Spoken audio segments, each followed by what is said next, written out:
السلام عليكم ورحمة الله وبركاته. الحمد لله حمدا كثيرا طيبا مباركا فيه. اللهم صل وسلم على نبينا محمد وعلى آله وصحبه وسلم تسليما كثيرا. رب اشرح لي صدري ويسر لي أمري واحلل عقدة من لساني يفقه قولي. اللهم انفعنا بما علمتنا وعلمنا ما ينفعنا وزدنا علما. باب حلاوة الإيمان. Again, Sheikh ابو یحییٰ نور پوری حفظہ اللہ تعالی اویلیبل نہیں تھے، اس وجہ سے مجھے کلاس میں آنا پڑا۔ جی ہمارا یہ باب ہے، باب حلاوت الایمان، ایمان کی حلاوت۔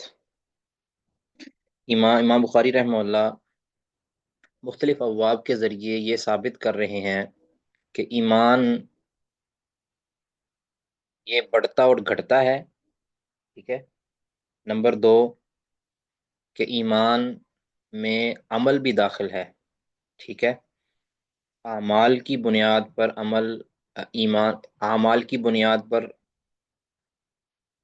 ایمان کے اندر اضافہ بھی ہوتا ہے اور کمی بھی ہوتی ہے۔ یہ امام بخاری مختلف ابواب کے ذریعے یہ ثابت کرنا چاہ رہے ہیں، ٹھیک ہے۔ صرف ایمان تصدیق کافی نہیں ہے، بلکہ اس کے لیے عمل بھی شرط ہے۔ تو بہرحال یہ امام صاحب نے باب قائم کیا ہے، نواں باب ہے یہ کتاب الایمان کا، باب حلاوت الایمان، کہ ایمان کا ذائقہ مٹھاس۔ تو یہ ثابت ہوا کہ ایمان کی حلاوت ہوتی ہے، اور یہ جو حلاوت ہے یہ کوئی حصی حلاوت نہیں ہے، یعنی حصی مراد بھی کوئی نظر آنے والی چیز نہیں ہے کہ جس کو انسان زبان کے ساتھ چکھتا ہے، ٹھیک ہے، بلکہ یہ مانوی حلاوت ہے۔ یہ جو ہے نا ایمان کی جو حلاوت ہے یہ دل کے ساتھ چکھی جاتی ہے، یعنی انسان ایمان کی وجہ سے لذت محسوس کرتا ہے، اس کا دل چاشنی محسوس کرتا ہے، اور اس کو شرح صدر نصیب ہوتی ہے، اس کو اطمینان قلب ہوتا ہے، ٹھیک ہے۔ اور اس کا کوئی انسان تصور نہیں کر سکتا، یعنی اس کو بندہ کہے کہ میں اس کا تصور پیش کر دوں، یہ صرف محسوس کی جا سکتی ہے، اس کا کہہ لیں کہ بیان کیا جا سکتا ہے کچھ نہ کچھ، لیکن یہ ایک قلبی معاملہ ہے، مانوی معاملہ ہے کہ جس کو تصور کے اندر بندہ نہیں لا سکتا۔ تو بہرحال ایمان کی حلاوت ہوتی ہے۔ تو اب یہ حلاوت کبھی انسان اس کی حلاوت زیادہ محسوس کرتا ہے، کبھی یہ حلاوت کم پڑ جاتی ہے۔ تو کچھ ایسی چیزیں امور ہیں کہ جن کی بنیاد پر انسان اس کی حلاوت زیادہ محسوس کرتا ہے، کبھی اس کی کم محسوس کرتا ہے۔ تو اس کی کچھ علامات چھوڑی ہیں، یعنی رسول اللہ صلی اللہ علیہ وسلم نے نیچے والی جو حدیث آ رہی ہے جس سے امام بخاری رحمہ اللہ نے استدلال لیا ہے، وہ حدیث پر بیان کرتی ہے کہ اس حلاوت کی، جو ایمان کی حلاوت چکھنے کی، مٹھاس چکھنے کی کچھ علامات ہیں، 3 علامات اس حدیث کے اندر بیان ہوئی۔ جی وہ حدیث کی تلاوت کون کرنا چاہیں گے؟ جی یہاں ڈاکٹر تک صاحب کسی میں کا کروں؟ کوئی، جی بارک اللہ، کسی کا کوئی سوال ہو تو وہ سوال پہلے لے لے، اگر کسی کا کوئی اس میں سوال ہو یہاں تک، اس کے بعد اگر ہم حدیث پڑھتے ہیں۔ جی جی منور صاحب بارک اللہ فیک۔ بسم اللہ الرحمن الرحیم۔ باب حلاوة الإيمان، حلاوة الإيمان. قال حدثنا محمد بن المثنى قال حدثنا عبد الوهاب الثقفي قال حدثنا أيوب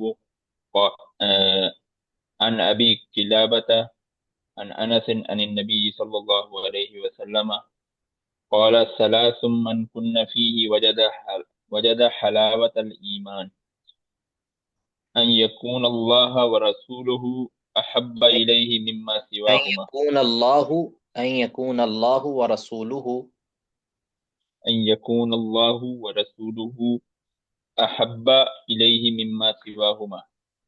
وأن يحب المرء مرء لا وأن يحب المرء نہیں آگے شاید مر ان یحب المرء ہونا چاہیے۔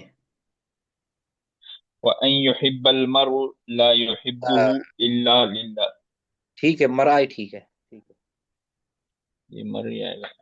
ہاں جی، ان وأن یحب، يحب المرء لا يحبه إلا لله وأن يكره وأن يكره أن يعود في الكفر كما يكره أن يقذف في النار. أن يقذف يقذف آئے شاید مطلب يقذف يقذف. يقذف أن يقذف يقذف في النار. بارک اللہ فیک، بارک اللہ فیک۔ جی اس میں اب تھوڑی سی تحلیل کر لیں اس کی۔ محمد بن مثنى یہ تو مشہور و معروف راوی ہیں بخاری مسلم وغیرہ کتب ستہ کے۔ عبد الوہاب الثقفی، عبد الوہاب ثقفی، یہ عبد الوہاب بن محمد ثقفی ہیں غالباً۔ آگے ایوب ہے، ایوب بن ابی تمیمہ سختیانی ہیں، یہ ایوب مشہور راوی ہیں، ایوب بن ابی تمیمہ یہ ہیں سختی۔ عبد الوہاب بن عبد المجید بن السلط بن عبید اللہ عبد السلط۔ الوہاب بن عبد المجید الثقفی، ٹھیک ہے۔ میرے پاس اصل میں کوئی وہ نہیں ہے نا ہیلپنگ بک اس کی۔ ایوب بن ابی تمیمہ ہیں یہ طا بن ابی ربا کے شاگردوں میں۔ تو ان ابی قلابہ، ابو قلابہ جرمی، ٹھیک ہے، یہ مشہور تابعی ہیں۔ انس بن مالک، یہ جو ہے خادم رسول صلی اللہ علیہ وسلم، عن نبی صلی اللہ علیہ وآلہ وسلم۔ تو یہ حدیث اس میں کتنے راوی ہیں جی؟ محمد بن مثنى ایک ہو گیا، عبد الوہاب بن عبد المجید ثقفی دو ہو گئے، ایوب تین، ابو قلابہ چار، اور انس پانچ۔ یہ پانچ راوی ہیں، تو اس اعتبار سے یہ روایت خماسی بنتی ہے، یعنی جس میں پانچ واسطے ہوں، مصنف سے لے کر رسول اللہ صلی اللہ علیہ وسلم تک جس میں پانچ واسطے ہوں اس کو خماسی حدیث کہتے ہیں۔ اور خماسی حدیث کی تعداد صحیح بخاری کے اندر بکثرت پائی جاتی ہے، رباعی بھی ہے، اور ثلاثی چند ایک احادیث ثلاثی ہیں، باقی جو خماسی ہیں یہ تو بہت زیادہ پائی جاتی ہیں، سداسی یا خماسی یہ بہت ہے۔ یہ حدیث امام بخاری رحمہ اللہ نے اس حدیث کو کئی ایک جگہ پر ذکر کیا ہے، لیکن مختلف فوائد کے ساتھ۔ آگے یہ حدیث غالباً آ رہی ہے، کچھ حدیث کے بعد یہ حدیث دوبارہ آ رہی ہے، آپ ادھر دیکھیں گے کہ ادھر الگ فائدے ہیں، یہ دیکھیں نیچے آ رہی ہے۔ اب ادھر انس رضی اللہ تعالیٰ عنہ سے پیچھے ادھر استاد تھے ابو قلابہ، اور ادھر کیا ہے قتادہ، اور پھر ادھر پیچھے استاد سے عبد المجید عبد الوار کیا تھے جی، عبد الوہاب بن عبد المجید ثقفی تھے، اور ادھر شعبہ ہے، اور پیچھے سلیمان بن حرب ہے، اور ادھر جو ہیں وہ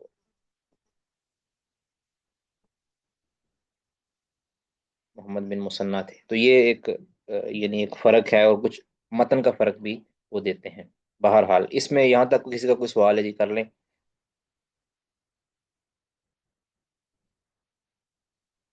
جی جیسے پہلے عرض کیا کہ ایمان کی حلاوت ہوتی ہے، اور پھر اس کی تین علامات رسول اللہ صلی اللہ علیہ وسلم نے چھوڑی ہیں کہ کس طرح پتہ چلتا ہے کہ اس کو ایمان کی حلاوت نصیب ہو رہی ہے یا نہیں ہو رہی۔ ٹھیک ہے، اگر کسی کے اندر یہ چیزیں پائی جاتی ہیں، جس کے اندر تینوں چیزیں پائی جاتی ہیں، وہ تو ایمان کے اعلیٰ درجے پر فائز ہے، اور جس کے اندر یہ چیزیں بدرجہ اتم نہیں پائی جاتی تینوں چیزیں، تو اس کے ایمان کے اندر اتنی ہی کمزوری ہے، اور جس میں کوئی ایک چیز پائی جاتی ہے اس کے اندر ایمان کی اتنا درجات اور مراتب موجود ہیں۔ یہ ایک علامت چھوڑی ہے رسول اللہ صلی اللہ علیہ وسلم نے، تو جس سے یہ پیمانہ ہے، بندہ جانچ سکتا ہے کہ میرے اندر ایمان کی مٹھاس موجود ہے یا نہیں موجود۔ ثلاثن، تین چیزیں، یعنی ثلاثو خصال کر لیں اس کو، یہاں نکالیں ثلاث خصال، خصلت ان سے نا، تین خصلتیں، من کن فیہ، جس کے اندر ہوں، کننا یہ آپ جانتے ہیں یہ ماضی کا صیغہ ہے اور جمع مؤنث کا ہے۔ من کن فیہ، جس میں وہ تین چیزیں، تین خصلتیں موجود ہوں، تو واجدہ، آگے بعض روایتوں کے اندر بہنہ بھی ہے، واجدہ بہنہ، تو واجدہ حلاوت الایمان، تو وہ چکھ لیتا ہے ایمان کی مٹھاس کو، ٹھیک ہے، ایمان کی مٹھاس وہ چکھ لیتا ہے۔ اب آگے تینوں چیزوں کو ذکر کیا۔ نمبر ایک، ان یکون اللہ ورسولہ احب الیہ مما سواہما۔ جی منور صاحب کیا پوچھنا چاہ رہے ہیں؟